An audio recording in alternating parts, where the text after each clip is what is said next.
All right. Well, I think we got everyone in here now. Hello, guys. Good evening. So you might be a little surprised. I'm not hijacking Johnny's account, but he's going to be joining us in a few minutes. But I want to go ahead and get started with our worksheets. So for everyone who actually missed week one, I want to share with you guys the Millionaire Blueprint. So I'll put it in the chat. So if you don't have the copy yet, please do make a copy so you can follow everything that we'll be doing for the rest of the 8 weeks. So let me do a quick screen share for you guys. And let's talk through this real quick while we are waiting for Johnny. Okay, let's go. All right, so week one, in an overview, it will be mindset and setting financial goals. Part of this worksheet is the weekly action steps that we have prepared for you guys for the rest of the 8 weeks. Great to see you, Leslie. Okay, so this is what we have. Last week, the Millionaire Success Mindset. The templates are all in there for you guys to work on. And this is aiming for getting your first or your next deal. Okay, so we're going to talk about that in 360 view, but mainly um, understanding the mindset would be the very first one to really work on the limiting beliefs and everything.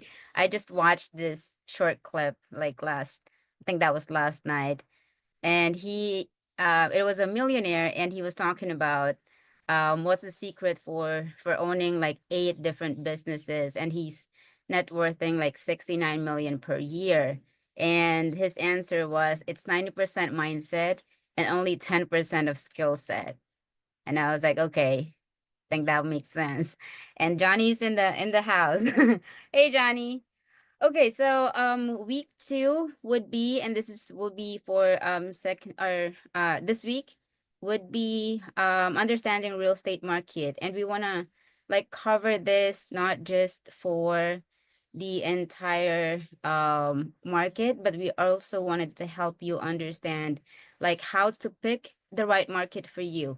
So as we know, there's the evolution of AI is in here. So we invited someone who's expert in there to help us with how can we, speed up the process in terms of finding deals in different markets. So if you have, if there's a market that you're looking at right now or considering, feel free to share, and you guys are going to gain points for that, for participation and everything. And also, we want you to take advantage of this opportunity to help us help you find the market that that you're considering right now. So some of the things that you'll see in there would be the market research worksheet, so understanding population growth, average rent prices, vacancy rates, job market trends, and property appreciation rates. These are like the basic foundations that's really going to help you when underwriting your deals. Once you have this ballpark figure of the market that you're looking at, it's going to be a lot easier to identify a good deal versus a bad deal in the future weeks that we're going to be working on.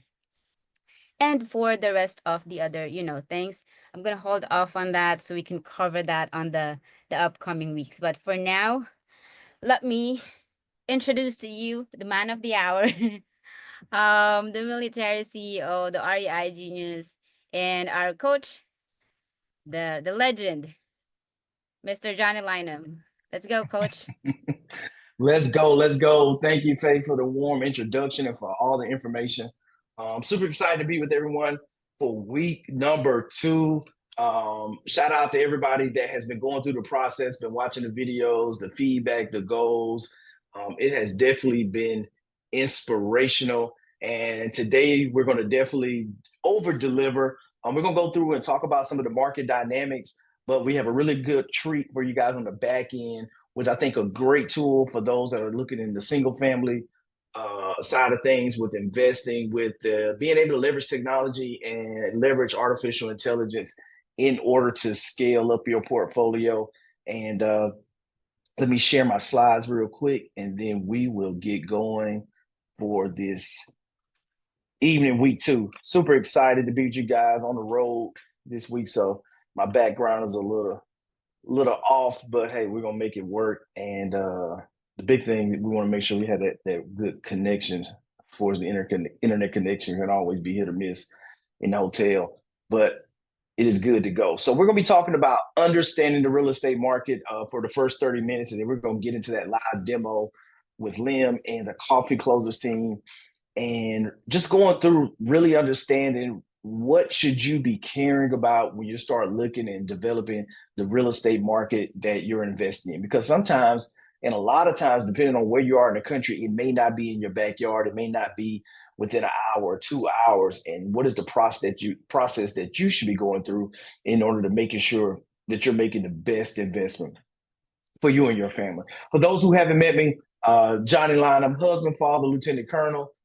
in the Air Force, investor, financial planner, wrote a book a few years ago, have done dozens on top of dozens of fix and flip projects, started by multifamily apartment complexes 4 years ago, and have just been extremely blessed, have challenges along the way, but continue to move forward. And my passion has become changing lives through real estate investing, getting out, inspiring others, sharing my story and sharing the stories of other real estate investors that have found success. So you are able to do it as well and become the best CEO of your last name, as I like to say. And so that's what this is all about. So for those that haven't met me, here's a quick intro, and continue to go through and educate people on all these concepts that aren't taught in school, and helping each and every one of you guys level up is what we're here for. So week 2, we're ready to get into it. Good research turns speculation into strategy. Good research turns speculation into strategy. You have to take the information and apply it to your life and what you're trying to do with your goals. And now it allows you to create intelligence, and allows you to move with speed, and allows you to lower your risk, and allows you to find success. And so really real quick, we're going to go through and we're going to talk about the market quadrant cycles for real estate investing. So this is no secret. Real estate is cyclical. It goes through different markets. It goes up, it goes down. And the more that you understand on where you are, whether it's a recovery, it's an expansion, you're in hyper supply, recession, it allows you to understand whether or not you're in the seller's market, you're in the buyer's market, you're in between. What should you be doing with your portfolio? Should you be acquiring real estate? Should you be selling some of your portfolio and diversifying? And what are some of the tenets that go with each one of these fundamental areas? What should you be looking for? What are some of the marks that you can see across the economy to help you be an informed investor? And so we're going to start with number 1, the trough, with kind of going through the recovery. This is the bottom of the market cycle. I would argue that we are right now in the bottom of a market cycle, especially on the commercial real estate side of things, that prices are starting to stabilize after going down. For those who haven't been following the multifamily side of things, prices have corrected probably around 20% from 21, 22 market highs. And now we're starting to see that stabilization. You see the big players with BlackRock, they're starting to buy more. You're seeing transactions start to happen. But over the last year and a half, 2 years, transactions have been at an 80 to 90% reduction from where they were at a high in 2021. And so we have definitely seen that slowdown with the increase in interest rate. But we're starting to see that investor confidence to come back. And now we're projecting ourselves into an expansion stage. And so right now you see decreased vacancy. Vacancy is starting to go down. Lower construction rates, because guess what? Construction has slowed down because the cost of money got more expensive. Low rental rate growth, that, hey, we've seen rental rates have pulled back because guess what? A lot of the growing markets, the Austins, the Nashvilles, the Dallas Fort Worth, the Phoenix, the Boise, Idaho, there has been a massive construction in these areas. And so now with more supply, and dropping off demand, guess what? Rental rates start to go down because there's so much inventory and new construction for people to choose from, that rates for the monthly rental rates have to go down. And so now we're starting to see that low rental rate growth with slowing down, and then moderate absorption where, you do have some vacancies in some of those areas. And so that leads us to expansion. And during this phase, guess what? Demand for real estate increases. Everybody that's been on the sidelines for the last 2 years, they're going to start coming back. You're going to start seeing more money start flowing back into the space, which is, guess what, leads to rising prices, higher transaction volumes. We know on the single family side that we've been at an all-time low in regards to transactions being around 3.7, 3.8 million transactions. When you look back in 2020, when we were, I think at the peak, we're around 6.5 million, and now we're only at like 3.8 for its transactions. Then now we start to see transactions going up. You start seeing more new development, economic growth, interest rates starting to go back down. You start to see maybe some trickling down of the unemployment rate as well too, because the economy is expanding. There's more jobs, and you're going to see more rental rate growth. And so these are some of the things that we're going to see during the expansion phase. That's going to let you know that, hey, it's potentially a seller's market. Whereas that if you're in a seller, you're going to be in a commanded position, because guess what?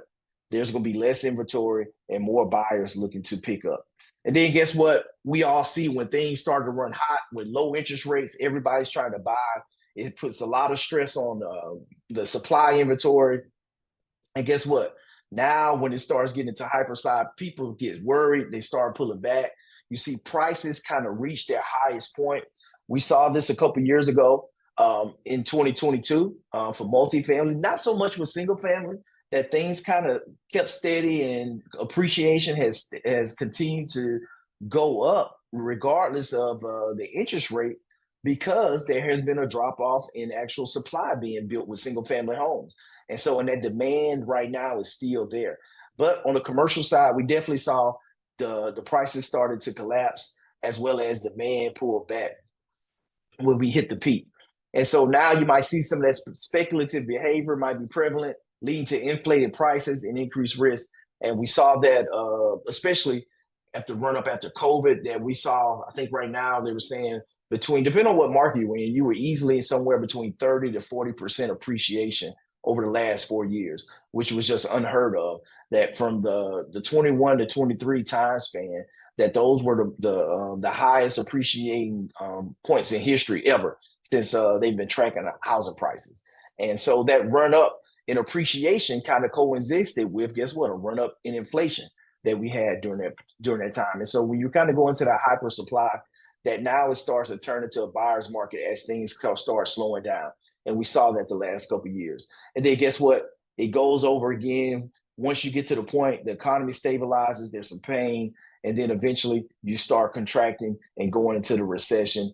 And that's kind of where we came out of last year, where we had that rolling recession, where you hear a lot of people talk about the soft landing, where, where in this case, we actually didn't even land, and we just kind of took back off again. We didn't even touch the ground because we didn't see that large uptick in unemployment rate, nor did we see a lot of drop off in regards to demand for housing. And so that was the thing that we a lot of people were worried about, that was going to push single family housing prices down, was there going to be a drop off in demand. But there were so many people still looking for homes, and there were so few homes, that guess what, prices never really completely dropped and bottomed out to cause a recession in regards to the single family housing. And usually when you have a recession, people pulling back. You have, the economic factors with the rising interest rates, things with job growth slow down, and it's less people interested in buying.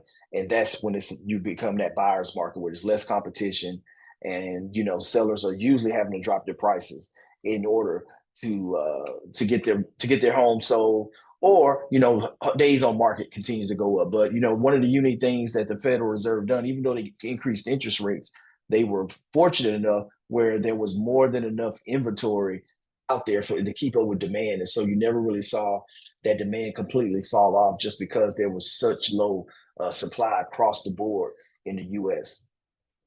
And so the thing is, what's your next move in today's market cycle?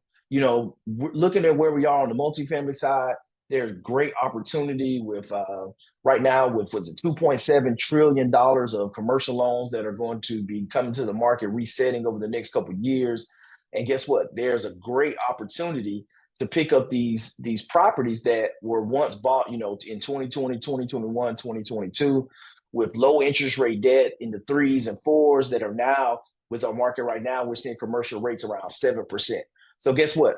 Now if you're looking at $1 million property back, you got a loan for 3.5%. Your interest payment on that $1 million loan was 3.5% of that amount. And so you're looking at that. Okay, each year you're having to pay roughly $35,000 in interest. Well, now you're having to pay at a 7% interest rate. You're having to pay $70,000 in interest. And if the property is still producing the same amount of income, guess what? Your loan to value is going to be a lot lower. And so one of the paradoxes that we see right now with a lot of commercial real estate owners, that they're having to bring a lot of money to closing just because their loan to value has dropped significantly, just because their debt payments are higher because interest rates are higher. And so whether depending on how the nature of their project, that they could have had, insurance go up as well as taxes during that time frame. And if the property is not producing more income, then they're going to have to raise a substantial amount of income in order to refinance, or they're going to have to sell at a loss. And that is the phenomenal opportunity that we have coming up in multifamily over the next couple of years. And guess what? We all know that one multifamily deal can change your life. Just one. You don't have to go out there and flip 10, 20, 30 houses. You do one multifamily deal the right way. And, with being able to bring in a net positive $5, $6, $7,000 a month in passive income can literally change your life. And so that's what I love about the opportunity that's coming with the market cycle.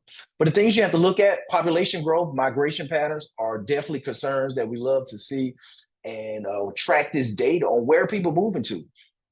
And guess what? If you're a landlord, then you want to be in an area where people are moving to that is positive. You don't want to be buying in an area where a lot of people are leaving.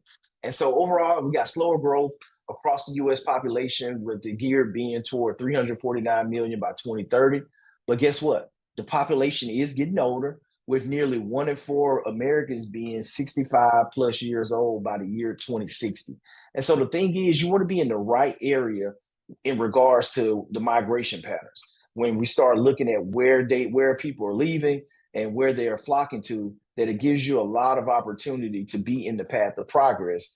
And guess what? It allows you to be in a position for increased rents. When we start looking at job opportunities, follow the jobs, follow the jobs, follow the jobs. When we start looking at where people are moving, most times, unless they're retirees, most people are looking to move because of great jobs. And here on this slide here to the right, you can kind of see where the highest income is and where people are moving to and kind of flocking to from an economic perspective. And so you looked at the projected GDP growth, gross domestic product for the United States, at 2.5%, and where Federal Reserve interest rates are. Right now, we're at 4.25 to 4.5. By 2025, it's probably going to stay stationary there. But when you start looking at the jobs in the cities, you want to make sure that you're in an area where they're positive in regards to job growth. You can see here in some of these areas from the West Coast, with San Francisco, Chandler, Arizona, Scottsdale, Arizona being number 1, Colorado Springs. We got Orlando at number 3, Atlanta, Georgia, 18, Washington, D.C. at 8. And so now you can start looking at some of the factors in these areas, who are the larger employers, and you can dig into why it makes sense to invest in the zip code that you want to invest in, or the city that you want to invest in. But always rely on the data. And I will say that, as we go through and look at these cities, that your city may not be on the map, but that's okay, because guess what? There's still opportunities at the right price to find deals in any market. But the thing is, you just need to make sure that you're managing the risk, understanding if there's only a single major job employer in the area, just know, going in eyes wide open on what the risks are in your area and how you can manage those risks if one employer leaves the area and everyone works. If 60, 70% of your tenant base all work for one employer, if that one employer lays everybody off or leaves town, then what does that do to their ability to pay you for housing? And so you just want to think through some of those things. When we start looking at the jobs, that one of the number one job providers in the United States is the government. And we look at some of the government spending with the bipartisan infrastructure law, with $185 billion that have been released so far. And you can see how much has been allocated to the different states, with Florida having $8 billion, nearly $14 billion in Texas, over $16 billion in California. My state, Alabama, a little bit less than $3 billion there. But you can see where this money is going, this government is flowing. And so now you look at those infrastructure projects, Where are they building more roads? Where are they building more electrical infrastructure? That guess what? Where those jobs are going and where all this money is flowing to, it's probably somewhere where you want to look at having your properties on that side of town or in that path of progress. And so, how can you identify what a good market looks like? We talked about the population growth. You want to have the metric that associates with that. You want to have at least 1 to 2% annual growth. When you start looking at some of these areas, you can see the map here that you have some pockets of the fastest growing cities. Some there, the California area, the Provo, Utah area there, as well as looking at Florida. You got Kissimmee, it's close to Disney World. You got Port St. Lucie on the East Coast, Cape Coral, Bonita Springs, Naples, as well as you start getting to the Carolinas. You got Raleigh, you got Myrtle Beach, you got the Charlotte area. Then also in the kind of middle country, you got Fayetteville, Arkansas, kind of where Walmart is headquartered. So you want to look at some of these growth, these areas that are growing, and kind of identify some of those trends. We talked about jobs that, that metric for job growth, you want to be somewhere 2 to 3% annually in regards to new jobs that's being created in these areas. Because guess what? If people are coming there, and then guess what? They're going to need somewhere to live. And so you being a landlord and being able to provide that service is going to bode well for your long-term investment and long-term appreciation in these areas. You want to have the economic stability. When we start talking about the unemployment rate and the GDP growth, that you start looking at these areas, the Atlantas, the Houston, the Dallas, Texas areas, Chicago, Boston, understand where you are in these areas, your metro area. What are the job growth? How much diversity do they have in the range of industries that are providing jobs in the area? And now look at that data and just see where they're projecting for 5 years, 10 years from now. Are they looking at? Are they bullish, or are they projecting more growth, more stability in the economy in that area? If it is, that's great. And if not, that could still be okay. But just going in, you need to factor it in your purchase price and make sure that, hey, that you're getting the best deal, because we all know we make money in real estate when we buy, not when we sell. And so going through the infrastructure development, here are some of the top cities right now for infrastructure. And you see some of the usual suspects. You got the Austins, the Atlantas, the Miami. I was surprised with seeing Minneapolis on here at number one. But then also Salt Lake City, Seattle, San Francisco, those weren't surprises at all. But definitely Eugene, Oregon. That's one that you don't see all the time, as well as Chattanooga, Tennessee there. So when you start looking at transportation networks and utilities, that now well-maintained public infrastructure is a great value add to have. Housing affordability. This is one that's always pointing me back to Alabama, just because the affordability has always been there. And so you want to look at where the median in household income is and how it impacts the ability to own a home in the area. And so one of the things that you want to look at, especially, when we start talking about leasing out and being a landlord, that we require all our residents to make at least 3 times the monthly rent in income from their job. And so when you start looking at the major metro areas like New York, the San Francisco's, these cities that are extremely expensive, it takes more a higher percentage of median income in order to pay for their housing, their taxes, and insurance. And so now that we see more and more people across the U.S. are choosing to rent versus buy. And so it's a great opportunity for landlords in these areas. But one of the things that you want to know is how affordable is the housing in your area, and then understanding what is the median income for the zip code that you're looking to buy into, so you can make sure that you're in the right place. And one of the things that we look at for is metrics that usually we want to focus on zip codes that have a median household income of between 40 to 70,000. That allows, that's kind of that sweet spot where people make enough income to pay their rent comfortably, but probably not enough income to go off and buy their own home. The rental market here, where to invest when we start looking at wealth, that you can see some areas are better than others when it comes to rent increases, and some looking at, where rents are actually declining. And a lot of times where you see the declining is areas where there has been over construction, where the areas have been overbuilt, and for a period of time, a year or two, that they're going to be looking to maybe catch up in regards to inventory in order to bring up the occupancy. And when you start having like the high interest rate environment we were in for the last couple of years, a lot of builders stopped. So a lot of construction stopped. But guess what? When rates start going back down and all the inventory is absorbed in some of these great areas that have high growth, population growth, job growth, that once they take all these new units and they absorb them, now there's no new construction.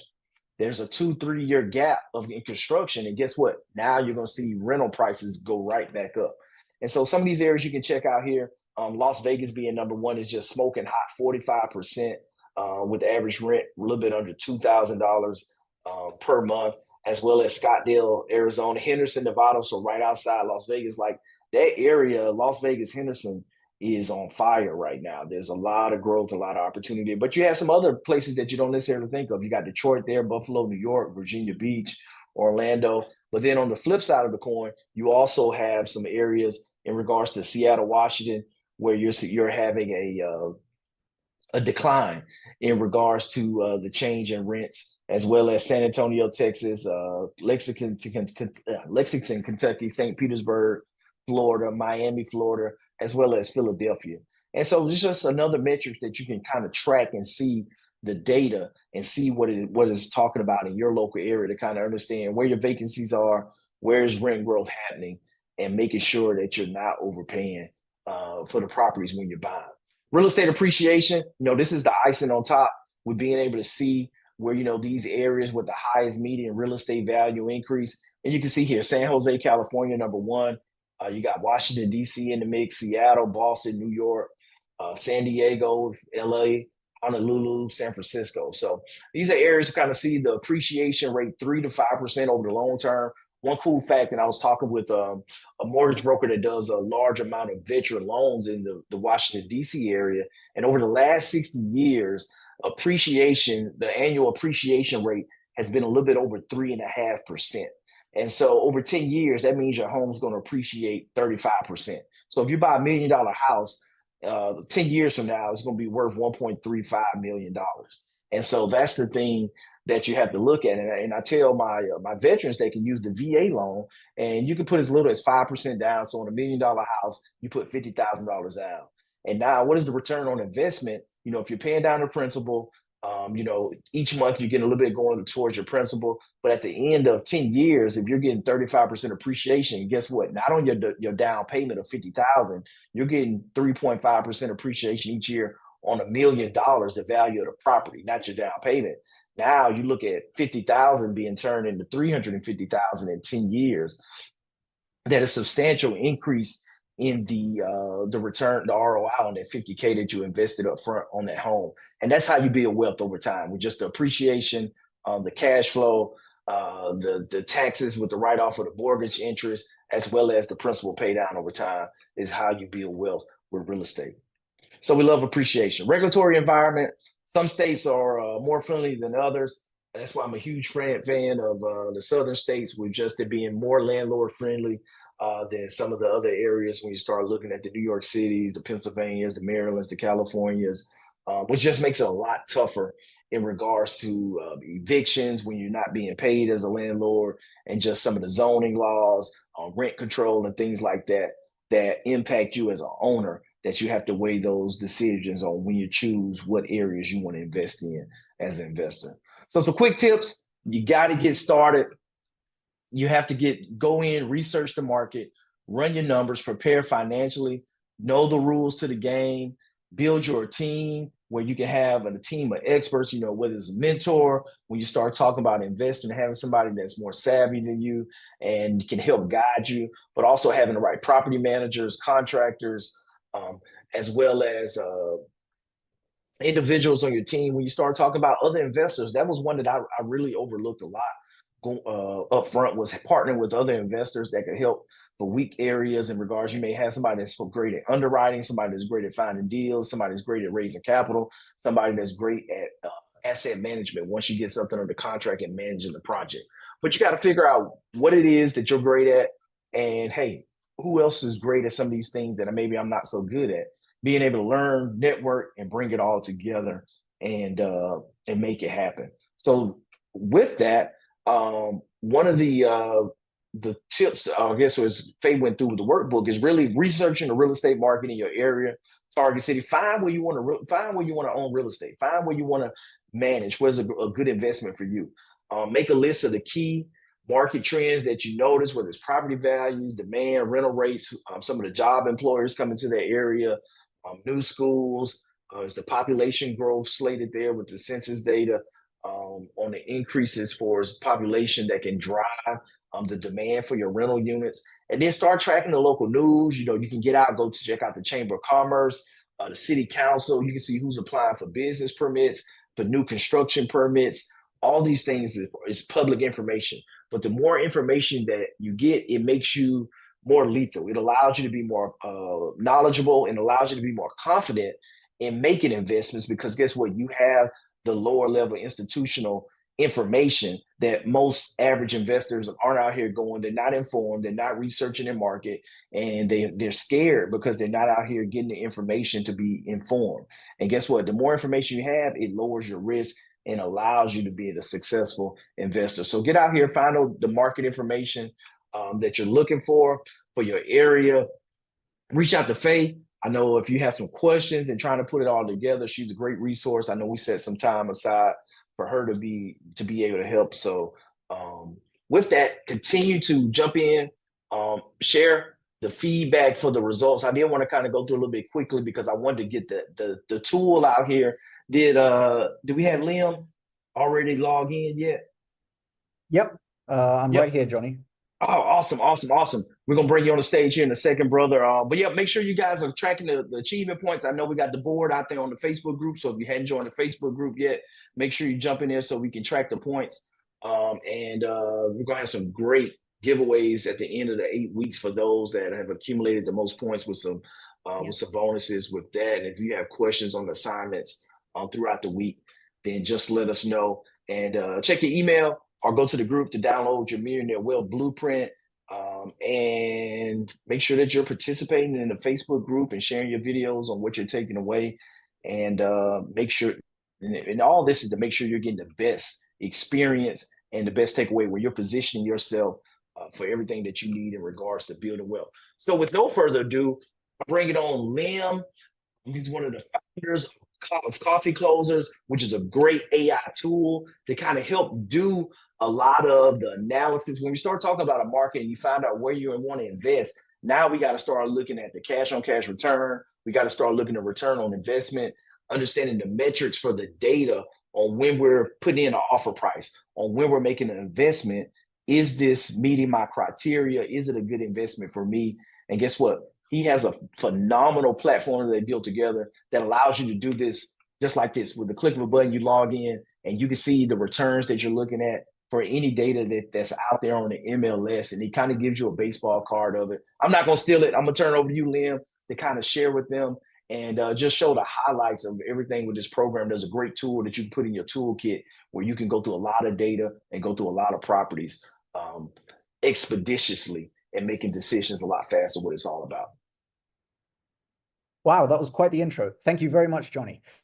A lot of fantastic information there as well on choosing a market. And yeah, thank you very much, everyone, for giving me a quick chance to speak. Quick word as well. My internet is slightly spotty at times. If it's causing any problems, just let me know and I'll go off camera. But so feel free to interrupt me on that. So you guys have learned a lot of very valuable information today in terms of how to select a market. Now, some of you may be thinking, though, how do I actually apply this to my particular use case based upon where I live in the United States, how much capital that I have access to, what my particular investment strategy is? How do I make this about me rather than just about sort of statistics and general lessons? Now, we have developed a platform using artificial intelligence, which is called Coffee Closers. Okay. And the first thing that I just like to quickly mention is that we have a completely free tool. You don't even need an account to use this, a completely free tool called the Intelligent Market Selection.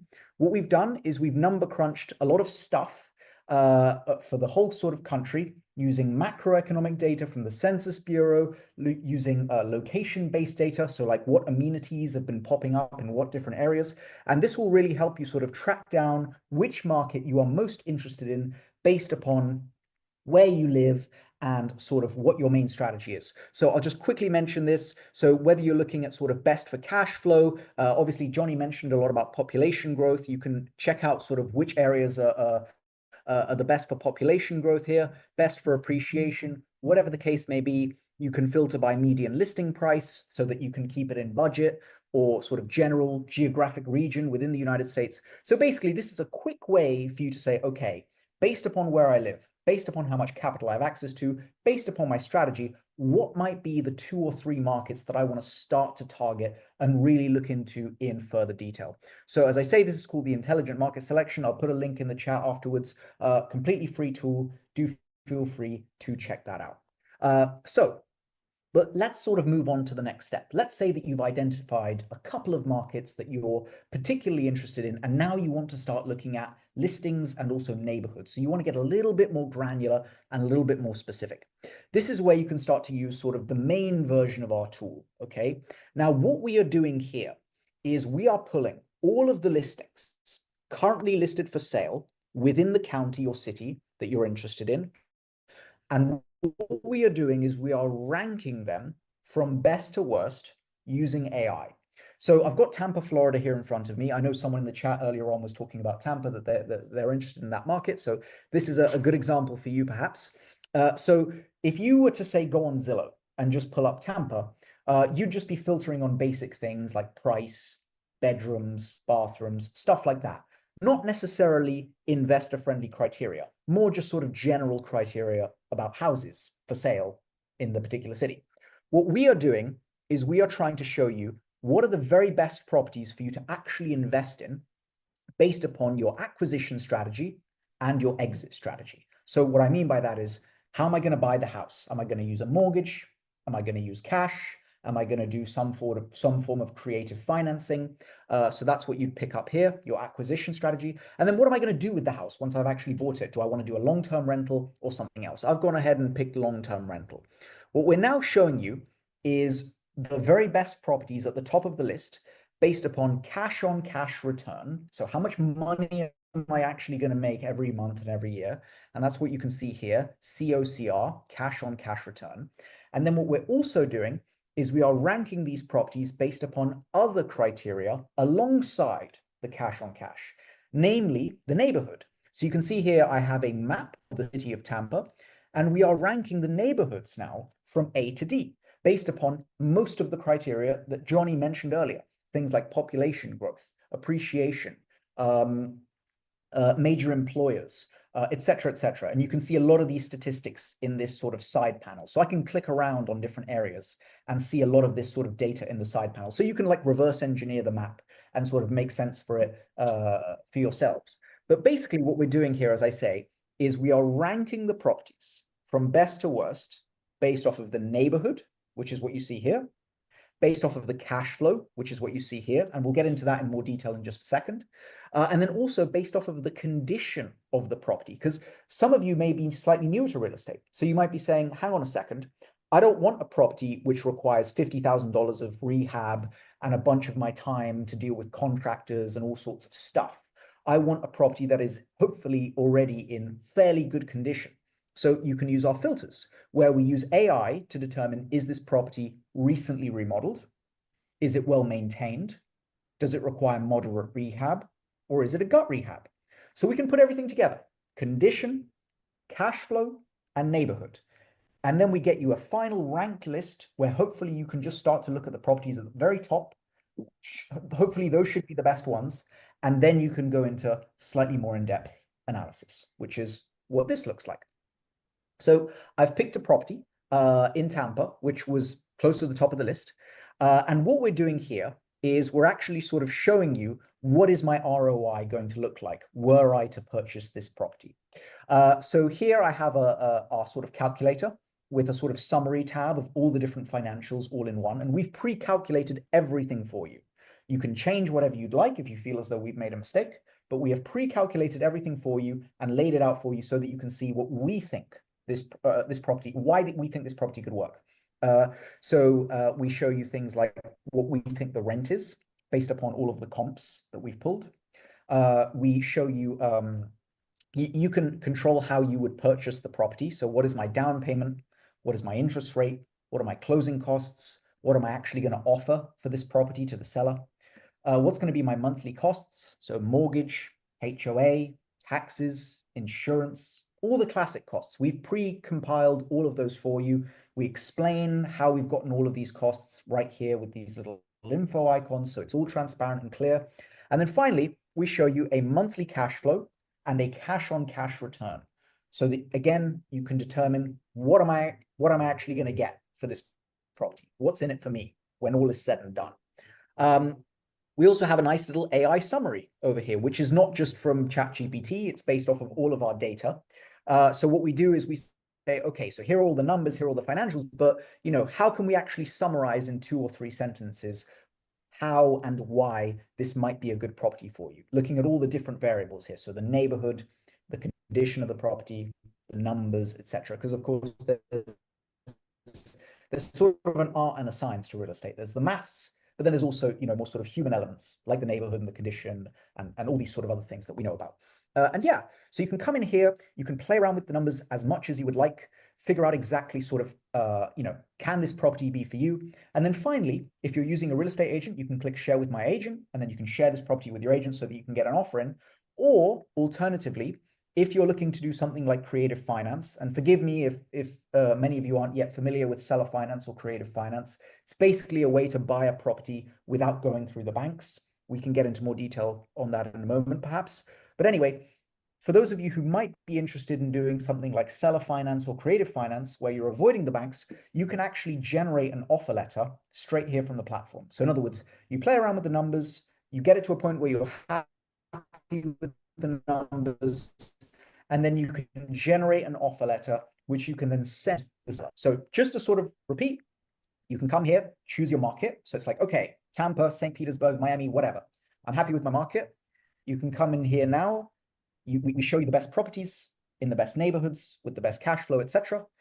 You go into a property, you run the numbers, you figure out the details, and then you can either generate a letter of intent to send to the seller, or you can just share this listing with your agent if you'd rather your agent took it from there. So that's it. We are trying to sort of help you make the whole process as efficient as possible using AI. And yeah, that's it. Happy to answer any questions.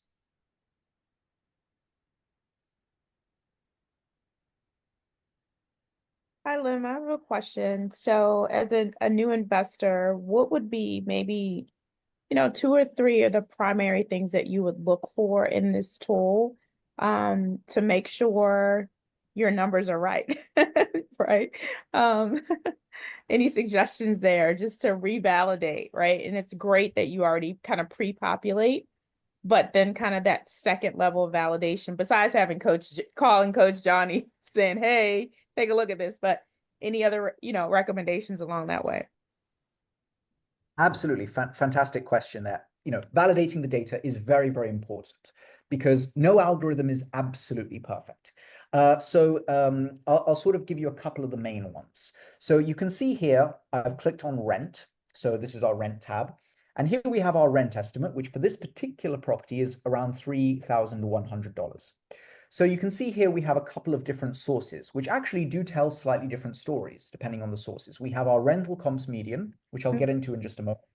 We have our Zillow estimate for the rent, which is slightly higher. And then we have our median median zip code rent, which is slightly lower. So there's a couple of different sources here. Now, what I personally like to do is to really look at the comps. So can you see here we have our comps tab. So if I click that, you can see a full list of all of the rent comps that we found and all of the sales comps, which is of course more about how much should I be offering for this property and so on and so forth. And we can get into that in just a moment, but let's just focus on the rent just as an example. So what we've done here is we've pulled all of the rent comps in, say, the city of Tampa, which were listed for rent in the last 12 months. Then what we do is we use an AI algorithm to determine how similar is each comp to the actual property that we're looking at, okay? And can you see here, there's a similarity score? Yeah. This similarity score is using AI to look at bedrooms, bathrooms, square footage, distance, etc. All these sort of variables. And then it'll determine how similar is each comp to the actual property that I'm looking at. And then it'll rank the comps from best to worst. And then it'll do a weighted average based upon what all these properties rented for, based upon how similar they were. So in other words, we're prioritizing the more similar comps over the less similar Understood. comps. So we've tried to sort of crunch it all and give you a final rent number, but obviously it may be worth spending a few minutes sort of going through a few of these rent comps and just validating that you're happy with these comps, that they're good comps, that they make sense. So that's one example. I'll just give you one other one as well. So with the monthly costs, for example, for each of these, we explain to you where they come from. So insurance and taxes, for example. The property taxes we've pulled from Zillow. Zillow can be fairly accurate at times on property taxes, but it can also sometimes make mistakes.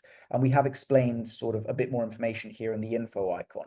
So you may want to sort of go to an official county website and sort of really validate the property tax element to just make sure that it is what Zillow thinks it is, which is where we're pulling it from in this particular case. And that way you can make any changes. So, let's say the property taxes are slightly higher, you can make those changes here, and then the cash flow will be reflected. But yes, validating the numbers is very important. And we do try to provide you with as many sources as possible to make that as easy as possible for you to do.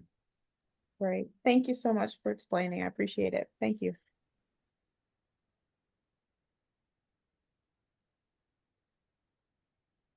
And yeah, happy to answer any other questions as well. We got a question from Michael. Where does it generate the comparative rent? From Zillow? Oh yes, thank you. But it seems like he just answered that. I appreciate that. Okay. Also, by the way, for the free tool about market selection, I'm just going to put that here in the Zoom chat. So it's called the Intelligent Market Selection Tool. As I say, completely free. You don't even need an account. You don't need anything. It's just, I've just put that link there in the Zoom chat. It's just a tool with the map of the United States, and you can choose, what do I care about? Do I care about population growth? Do I care about this, that, the other, appreciation, whatever you care about? And then you can filter down based off of price and general geographic region. So that can hopefully really help you to isolate what cities and counties might be best for you. Then you can actually analyze those cities and counties in the normal Coffee Closers platform, which is what I was just showing. Hopefully that makes sense.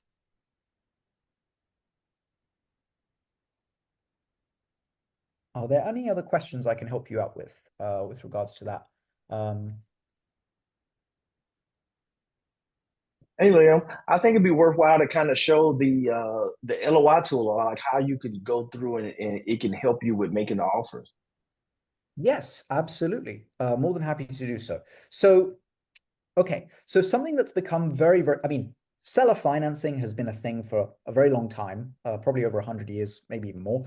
But seller financing has become extremely popular in recent years since the interest rates have gotten very, very high. So because the interest rates have gotten very, very high, and getting a bank loan means that your mortgage payments are very high, of course, because of these high interest rates, a number of investors have sort of gravitated towards other strategies to buy a deal, such as seller finance. If you're not familiar with seller finance, in a nutshell, it basically means that the seller acts as the bank. So I go to the seller and I pay them over time to buy the property from them. So it's like the seller is now making interest instead of the bank, because I'm paying for the property over time with the seller. Hopefully that makes sense, just as an initial definition. Now, the beauty of this strategy is that the interest rate between you and the seller is not based upon what the bank thinks that the interest rate should be, or what the Federal Reserve thinks that the interest rate should be. It is purely based off of negotiation. So what that means is, if you can get a significantly lower interest rate with a seller on seller finance than you would, say, with a bank, your mortgage payment is now much lower, which in turn means that your cash flow is higher. Hopefully that makes sense just as an initial explanation. Now, the reason why I'm saying this is because let's say that you find a property that could really work on seller finance, okay? There's a good chance that the seller may not understand seller finance initially. So we need a good way to pitch this deal to the seller so that the seller is at ease and can understand how this deal works and why it is good for them, okay? And I've skipped through a lot of the details as to why it might be good for them, just in the interests of brevity, but just bear with me. So let's say that I've picked seller finance here as my acquisition strategy, and my exit strategy is a long-term rental. So I've run the numbers. I'm happy. I think this could work for seller finance. What do I do?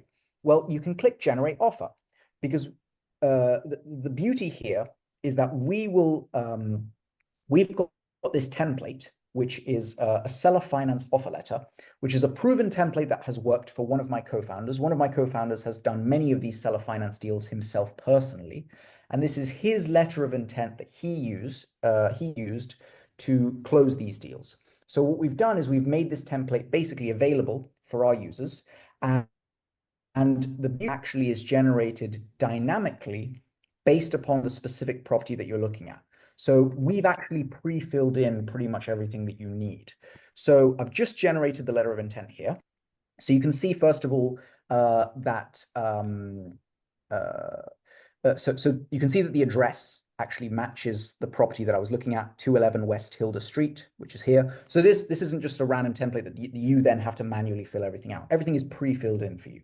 And then what we do is we explain to the seller how much money they will make with this deal. We explain to them, how does the deal work? So what is seller financing? How does it work? Why is it good for you, Mr. Seller? What are all of the benefits that you are going to get? Since my co-founder is fairly experienced with seller finance, he also knows about the objections that sellers tend to present to us as investors, right? So what we've done is we've already put those in a Q&A section so that we can address those objections early on and show the seller that we are hopefully a serious investor who doesn't mean to waste anyone's time. This is a genuine, serious offer made with the best of intentions. And then finally, we show the seller a payment schedule whereby we outline year over year how much money the seller will make and basically why this is in their interests to do. So a lot of agents real estate agents, a lot of them won't necessarily be super familiar with all the intricacies of seller finance and all the financials and the terms and how it all works. So that's why this is here for you, so that you can just get this done quickly without the need to rely on somebody else to draft a big offer letter with all these terms and stuff. Hopefully that makes sense.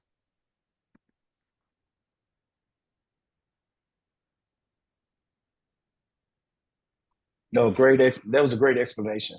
That I think that that's being able to offer and put a LOI together just like that at the click of a button for a property that you're interested in with creative terms is definitely a game changer.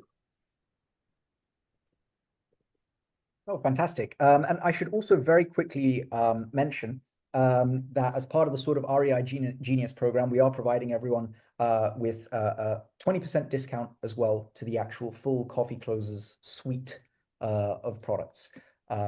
So that is available for you as well. You get a free trial. And then should you be interested in giving it a go, you guys get a special discount as being part of this group. So yeah. Thank you. That's awesome. Absolutely. And yeah, if anyone ever has any feedback or questions, we are always available. Johnny, would it be worth putting the link? Should I put the link in the chat just with the special offer? Sure. Yeah. Yeah. No, you can drop that in there. No, we Awesome. definitely appreciate you putting that together for the group. Absolutely. Yeah. I think we both did it, myself and Faye. But yeah, so that link is there. As I say, you get a free trial to try everything out. And then should you be interested in actually sort of giving it a go properly, special discount for as part of being in this group. And yeah, so if you have any other questions, feel free to let me know. And thank you very much, everybody. And thank you, Johnny. Thank you, Faye. Awesome. Thank you. No, I think that I definitely wanted to make some time and let Liam come in and provide an overview of the tool and just kind of show you guys what's out there, the tools that are at your disposal, where what I talked about with analyzing the market, how you can do that with just a couple clicks of buttons with the right tools and having access to the right information, and how it can be a game changer for you and your business and your investments. So I think for those on the single family side, that it's a phenomenal opportunity. With that, we still have a few minutes left. Any questions for me after kind of going through the first 2 weeks? We talked about mindset and setting goals and putting the the vision boards together. I haven't seen a lot of the vision boards dropped in the Facebook group, so feel free to share those vision boards in there, as well as this week. We really take some time, think about, where do you have in MBA school, they talk about having a business having a competitive advantage. What real estate markets, areas do you have a competitive advantage? For me, over the course of my investing journey, Alabama has been where I had a competitive advantage when it came to contractors, having boots on the ground with family members. It was super affordable. I've lived in multiple cities there growing up, going to college. My wife is from there. That it offered so many different advantages that it made sense for me. But really think hard about where are some of the areas where you may have a competitive advantage when you start talking about the relationships that you have, the information that you have about some of the areas, some of the new developments that's happening, where are the areas of growth on the west side of towns, and having that information and think through why, and where it makes sense to you for you to start investing. It may not be where you are today, but it could actually be in your backyard. But really kind of have those conversations with yourself, write them down, talk to your investment partners, your spouses, and think through, hey, 5 years from now, where do we think it would be a great area to invest? Don't let it be an emotional decision, but now start looking at the data. Check out Lynum's free tool that he offered that kind of goes through with a lot of the job data, the population growth, the economics. All the information is already laid out in a map that he showed you guys, where you can kind of go in and look by zip code and kind of focus in on those metrics and really see, hey, what does the data say with what you're thinking with the information that you have today, and kind of compare it against the tool and continue to do your research so you can be an informed investor. I see someone saying that El Paso, Texas. And I think that's one of the things too, over here over the next couple of weeks, well, actually over the rest of this week, drop in the real estate markets that you guys are thinking about, because guess what? There may be some overlap with other investors in the community that's maybe already investing there that can be a resource, or some that's thinking about maybe aligning themselves for that area as well too. So that's one thing too, to kind of share in the Facebook group in the chat, just the areas once you kind of nail down where you're looking to invest, and continue to grow your network as you go through this process. So with that, looking forward to next week, week 3. We're going to have my guy DK. He's going to be coming through and kind of sharing his experience, and he's going to be really talking about what is the right real estate investment for you. What is the right property type that you should be investing in, kind of making some comparisons with real estate and other investments. And I think I may get him to come and share as well too. They most recently got, I think it was a 24, 26 unit that they're going through. They have under contract and evaluating out in the Midwest. So I may pick his brain and ask a few questions about how they're going through the due diligence process with that. That'll give you all some insight as well too. With that, great session tonight. Definitely reach out, get on Faye's calendar. I know she set aside some time for those that may have some questions to dig in. I'm gonna jump on some of those calls kind of ad hoc as my schedule permits as well too, to help everyone level up and get ready to start taking action. I see some Houston, Texas. I see Charleston, Summerville, South Carolina out there, El Paso. Okay. Yeah. So hey, definitely you find those other like-minded investors in the chat, in the Facebook group. Take advantage of the tool, the free trial that Liam provided for the coffee closers tool, to get in there and kind of start looking at some of these areas that everybody's laying out. Steve Flossin, he's in Houston too. Charleston, Summerville, Goose Creek. So yeah, get in here, check some of these areas out in the tool, and take some of that data and start laying out the framework for those next steps, because we're going to start going through the property types, looking at actually, going through and calculating the cash on cash return, some of those metrics that he talked about. We're going to show you how to manually do it, but then you can go back to the tool and see how did they get these cash on cash returns, how the math behind the tool. So you'll just be that more confident in the numbers. Kansas in that house as well too. So with that, you guys have a blessed evening. And I'll see you guys in the Facebook group. Take advantage of the meetings with Faye, as well as myself. I'm gonna jump on some of those calls to get everything aligned for your investment plan going forward. And we'll see you guys next week. Be blessed. Good night, guys. Thank you. Thanks, everyone. Thanks, Liam. Thank you, everyone.